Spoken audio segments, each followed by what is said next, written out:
Welcome. This is a quick tutorial how to start sending automatic messages on eBay using Keysender tool. First, go to left navigation bar, click Account, go to Settings, go to eBay tab and click Add new eBay user. You will be redirected to eBay login page. Put your username and password and click Sign in. Click Agree, and after a few seconds your token will be saved. Now, go to Database and click Add Database. Name it and select Type out of two available. One use is designed for unique codes like game keys, prepaid codes.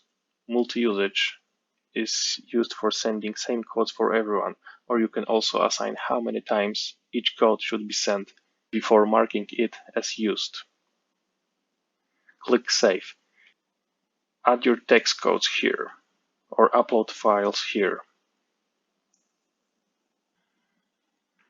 Final step is to link your auction with created database. Go to eBay. Click Auto Message. Select Message Template. Select Database and click Activate Monitoring. From now, system is ready. If you want to edit the message template or enable security modules, click Details and set it as you want. I hope this will help. If you have any questions, please contact me by Contact tab available in Keysender.